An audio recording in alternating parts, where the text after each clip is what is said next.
Hello students, how are you all? Welcome back. In last video, we were discussing the numericals on gas laws, and today we are going to discuss one more important law which is Dalton's law of partial pressure. जिसके नाम से हम लोगों को पता चल रहा है कि ये लॉ किसने दिया था. This law was given by Dalton. But इस लॉ को समझने से पहले एक काफी इंपॉर्टेंट टर्म है जो हम लोगों को क्लियर होनी चाहिए, दैट इज पार्शियल प्रेशर. अभी तक देखिए हम जो भी प्रेशर, वॉल्यूम, टेम्परेचर की बात कर रहे थे, हम लोग सिंपली क्या बोल रहे थे कि pressure, let the pressure be this, pressure की बात कर रहे थे. Now what is the partial pressure? Partial pressure का मीनिंग अब हम लोगों को समझना है. तो इसके लिए देखिए मैं एक एग्जांपल की हेल्प से आपको समझाती हूँ. Let us consider a container. हम लोगों के पास एक कंटेनर है, ठीक है. इसके अंदर सपोज ये 3 पार्टिकल्स प्रेजेंट है. कोई भी गैस के पार्टिकल्स प्रेजेंट है. मैंने इन पार्टिकल्स को बहुत दूर दूर बनाया है क्योंकि हमको पता है कि गैस के अंदर पार्टिकल्स जो है, कॉन्स्टिट्यूएंट पार्टिकल्स एक दूसरे से बहुत ज्यादा दूर होते हैं. The constituent particles are far away from each other in gaseous state. तो इसलिए मैंने इन पार्टिकल्स को दूर दूर दिखाया. सपोज ये पार्टिकल है, it is particle A, it is particle B and it is particle C. Particle A का कुछ ना कुछ प्रेशर है. पार्टिकल ए क्या कर रहा है? प्रेशर एक्सर्ट कर रहा है. तो उसको मैं रिप्रेजेंट कर देती हूँ suppose P A say. Means P A represents the pressure of A, P B represents the pressure of particle B and P C represents the pressure of particle C. अगर मेरे को इन सारे पार्टिकल्स के total pressure की बात करनी है, means तीनों के अगर मुझे प्रेशर की बात करनी है, तो मैं सिंपल सा क्या बोलूंगी? The total pressure of the gas. कि जो मैंने गैसियस सब्सटेंस ले रखा है उसका टोटल प्रेशर क्या है. बट पार्शियल प्रेशर का मतलब क्या होता है? Partial pressure is the pressure exerted bye, अच्छे से नोट डाउन करेंगे, इसको अच्छे से ध्यान रखेंगे. The pressure exerted by the single मतलब any particular, the pressure exerted by the single और particular gaseous particle is known as the partial pressure. एक तो बात है टोटल प्रेशर की. टोटल प्रेशर का मतलब कि जितने भी पार्टिकल्स हैं उन सभी के प्रेशर की हम लोग बात कर रहे हैं. लेकिन अगर हम किसी एक पार्टिकल को कंसिडर कर लें कि पार्टिकल ए है और सिर्फ उस पार्टिकल के प्रेशर की बात करें, सिर्फ उस पार्टिकल के प्रेशर को डिस्कस करें, so that is known as the partial pressure. तो ये तो है हमारा पार्शियल प्रेशर, जिसका हमें मीनिंग समझना है कि पार्शियल प्रेशर होता क्या है. Now second point, what is Dalton's law of partial pressure? Dalton ने जो लॉ दिया था, Dalton's law of partial pressure, इसका क्या मतलब था ये हम लोगों को समझना है. Now according to this law, इस लॉ ने क्या कहा? The total pressure of any gas, total pressure of any gas is equal to the sum of the partial pressures of the constituent particles present in the gaseous substance. मतलब अगर मुझे इस complete gaseous substance के total pressure की बात करनी है, so this total pressure is equal to 3 particle है यहाँ पे, Pa plus Pb plus Pc. यानी जो फर्स्ट पार्टिकल है उसका पार्शियल प्रेशर, सेकंड पार्टिकल का partial pressure and third particle का पार्शियल प्रेशर. ये हमारा सिंपल सा लॉ क्या है? Dalton's law of partial pressure. ठीक है, आई थिंक आपको क्लियर होगा. बहुत सिंपल सा लॉ है, इसमें कुछ नहीं है, जस्ट हमें पार्शियल प्रेशर का मीनिंग यहाँ पे समझना होगा. ठीक है, तो ये तो था Dalton's law of partial pressure. लेकिन इसी के साथ हमें एक बात और समझने की जरूरत है. मान लीजिए ये वेपर्स हैं, गैसियस पार्टिकल हैं. फर्स्ट यूनिट में हम लोग पढ़ चुके हैं कि गैस और वेपर के अंदर डिफरेंस होता है. गैस और वेपर एक ही बात नहीं होती हैं. अगर आपके पास कोई सब्सटेंस है जो रूम टेम्परेचर पे लिक्विड स्टेट में एग्जिस्ट करता है, उसके तो बनते हैं वेपर्स. और अगर कोई सब्सटेंस रूम टेम्परेचर पे गैसियस फॉर्म में ही एग्जिस्ट करता है, उसको हम क्या बोलते हैं? गैस ही बोलते हैं. ठीक है, तो ये डिफरेंस है गैस में और वेपर में. बट हम लोग क्या करते हैं, गैस वेपर इनको एक जगह यूज कर लेते हैं, बट फिर भी इनमें डिफरेंस है, ये आपको अच्छे से क्लियर होना चाहिए. देखिए अब यहां से हम टोटल प्रेशर फाइंड आउट तो कर लेंगे, बट एक्चुअल में यहाँ जो टोटल प्रेशर हमें मिलता है, इसके हमें एग्जैक्ट या एक्यूरेट रिजल्ट नहीं मिल पाते.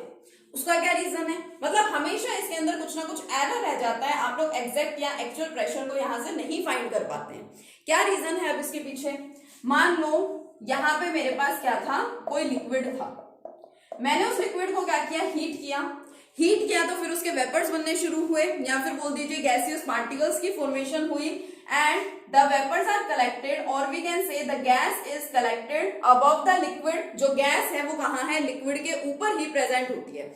देखिए जो लिक्विड है वो इसके सरफेस को टच कर रहा है। अब आप सोचेंगे कि जो गैस है मतलब आप उसको देख तो नहीं सकते, तो फिर आप कैसे बोलते हैं कि जो लिक्विड है वो उसको टच कर रहा है। लेकिन कॉमन सेंस वाली बात है कि मान लीजिए मैं कहूँ ये एक सब्सटेंस है, वाटर के कांटेक्ट में है, वाटर के ऊपर अगर ये प्रेजेंट है तो डेफिनेटली वाटर इसके सरफेस को क्या कर रहा होगा, टच कर रहा होगा। तो यहाँ पे भी कुछ ऐसा ही होता है।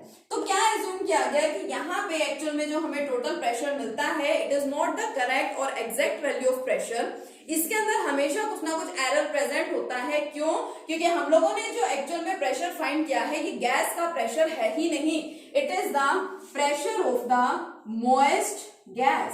इस गैस के अंदर साथ में कौन प्रेजेंट है, मॉइस्चर भी प्रेजेंट है। इट इज मतलब सिंपल सी बात है, ठीक है, इसको आपको ध्यान रखना है। It is the pressure of the moist gas, इसलिए यहाँ पे हमें एक्यूरेट रिजल्ट नहीं मिलता। अब हमें तो क्या करना होता है, हमें तो यहाँ पे प्रेशर फाइंड करना है किसका, ड्राई गैस का। हमें तो सिर्फ गैस के पार्टिकल्स का प्रेशर चाहिए। तो उसके लिए एक सिंपल सी कंक्लूजन निकालेगी, एक सिंपल सा रिलेशन दिया गया। क्या बोला गया यहाँ पे, देखिए pressure of dry gas, pressure of dry gas is equal to the pressure of moist gas. आप क्या करें, आप मॉइस्ट गैस का प्रेशर फाइंड कर दें माइनस वेपर प्रेशर, ये जो एक्चुअल में प्रेशर आया है वेपर प्रेशर ऑफ लिक्विड। अगर हम इसको वेपर प्रेशर ऑफ लिक्विड बोल दें इट मींस हम किसी लिक्विड की प्रॉपर्टी की बात कर रहे हैं। तो इस टर्म को रिप्लेस कर दिया गया एक्वस टेंशन से, एक्वस टेंशन। तो ये सिंपल सा एक रिलेशन है जो आपको ध्यान रखना है कि अगर आप लोग ड्राई गैस का प्रेशर फाइंड करना चाहते हैं तो आपको ये रिलेशन वहां पे अप्लाई करना पड़ेगा। So it is the Dalton's law of partial pressure, ठीक है, छोटा सा बिल्कुल सिंपल सा लॉ है, अच्छे से याद रखेंगे। नेक्स्ट टॉपिक हमारा काफी इंपॉर्टेंट टॉपिक है, kinetic molecular theory of gases, ठीक है। चलिए उस टॉपिक को डिस्कस करते हैं, काफी इंटरेस्टिंग टॉपिक भी है और काफी इंपॉर्टेंट भी है। Now let's start the kinetic molecular theory of gases. सबसे पहले तो हमें यहाँ पे ये समझना है कि इस थ्योरी को पढ़ने की नीड क्या है, क्या रिक्वायरमेंट है, क्यों हमें इस थ्योरी को स्टडी करना होता है।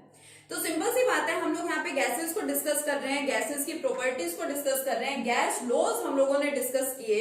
तो आपको ये पॉइंट अच्छे से क्लियर होना चाहिए कि जितनी भी गैसेस की प्रॉपर्टीज हैं जो हम लोग डिफाइन करते हैं, जैसे कि उसकी कंप्रेसिबिलिटी है, डिफ्यूजन है and all other properties of gases, सारे के सारे एक्सपेरिमेंट्स के बेसिस पे बताई गई हैं प्रॉपर्टीज। और जो हम लोगों ने गैस लॉज एक्सप्लेन किए, गैस लॉज हम लोगों ने डिस्कस किए, वो भी सारे के सारे एक्सपेरिमेंट्स के ऊपर ही बेस्ड हैं। तो इन सभी चीजों को थ्योरेटिकली एक्सप्लेन करने के लिए किसी ना किसी मॉडल की, किसी ना किसी थ्योरी की काफी रिक्वायरमेंट थी। इसलिए डिफरेंट साइंटिस्ट ने डिफरेंट टाइप्स पे अलग अलग मॉडल देने की कोशिश की, अलग अलग बातों से उन्होंने इसकी एक्सप्लेनेशन देने की कोशिश की। सबसे पहले बर्नौली साइंटिस्ट थे जो उन्होंने यहाँ पे थ्योरी या फिर हम ये बोल सकते हैं थ्योरेटिकल वे में इन सारी चीजों को एक्सप्लेन करने की कोशिश की, लेकिन वो सारी चीजों को कंप्लीटली एक्सप्लेन नहीं कर पाए थे। फाइनली क्लोसियस ने 1857 के अंदर कंप्लीट थ्योरेटिकल एक्सप्लेनेशन दे दी उन सभी प्रॉपर्टीज की भी और उन सभी लॉज की भी, एंड इसी को क्या बोला गया, kinetic molecular theory of gases. तो क्लोसियस ने 1857 में दी थी आपकी kinetic molecular theory of gases. काफी इंपॉर्टेंट थ्योरी है, इसको डायनामिक मॉडल भी बोला जाता है। This theory is also known as the dynamic model, microscopic model for gases भी इसको बोला जाता है। काफी इंटरेस्टिंग एंड सिंपल सी थ्योरी है ये, गैस के बारे में है। Kinetic molecular theory of gases, जैसे इसके नेम से पता चल रहा है, हमें यहाँ पे समझने हैं इनके मेन अजम्पशंस क्या है, मेन पॉइंट्स क्या है, इसके की पॉइंट्स क्या है इस थ्योरी के। तो सबसे पहले तो क्या बोला गया कि every gaseous substance is made up of large number of small particles. अगर मैं कहती हूँ कि मेरे पास प्रेजेंट है हाइड्रोजन गैस, तो उसका मतलब ये तो नहीं होगा कि हाइड्रोजन गैस का एक ही पार्टिकल होगा। एयर है, आपको पता है air is a mixture of gases, air के अंदर गैसेस का मिक्सचर प्रेजेंट है, काफी सारी गैसेस उसमें प्रेजेंट होती हैं। तो क्या आपको लगता है कि सिर्फ एक पार्टिकल प्रेजेंट होगा, दो पार्टिकल प्रेजेंट होंगे? नहीं, large number of particles present है। तो फर्स्ट पॉइंट इस थ्योरी का यही है कि every gaseous substance is made up of large number of small particles. देखिए क्या है इसका first postulate, first point, every gaseous substance, ठीक है, क्या बोला गया है, every gaseous substance is made up of large number of small particles, large number of small particles, बहुत सारे छोटे छोटे पार्टिकल से मिलकर के क्या बना हुआ है, हर एक गैसीय सब्सटेंस बना हुआ है। ठीक है, फर्स्ट सबसे सिंपलेस्ट पोस्टुलेट, सबसे सिंपलेस्ट पॉइंट। अब उसके बाद हम लोगों ने पढ़ रखा है कि जो कॉन्स्टिट्यूएंट पार्टिकल्स हैं गैसेस के, वो क्या होते हैं, एक दूसरे से बहुत ज्यादा दूर दूर होते हैं। अब अगर कंस्टिट्यूएंट पार्टिकल्स एक दूसरे से बहुत ज्यादा दूर दूर हैं, तो फिर क्या एज्यूम किया जाता है कि इनके अंदर ना तो कोई अट्रैक्शन हो रही है क्योंकि ये बहुत दूर है एक दूसरे से, ना ही इनके अंदर कोई रिपल्शन हो रही है, सेम रीजन क्योंकि एक दूसरे से बहुत ज्यादा दूर दूर है।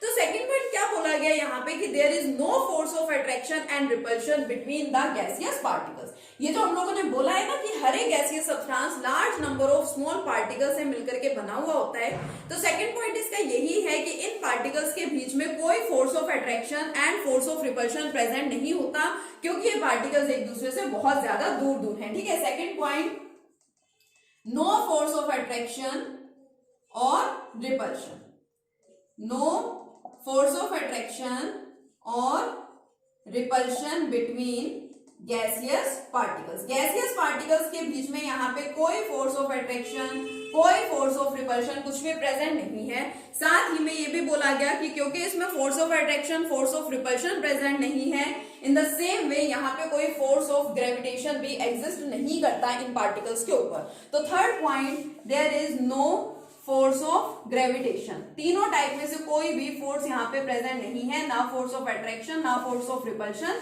ना ही force of gravitation.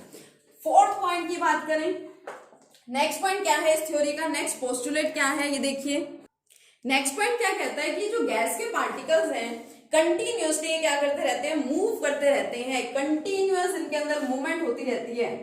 There is continuous movement in gaseous particles. Gaseous particle क्या करते हैं, कंटिन्यूअसली मूव करते रहते हैं, घूमते रहते हैं इधर उधर, ये पार्टिकल इधर घूम रहा है, इधर घूम रहा है, इस तरह से इनकी मूवमेंट होती रहती है।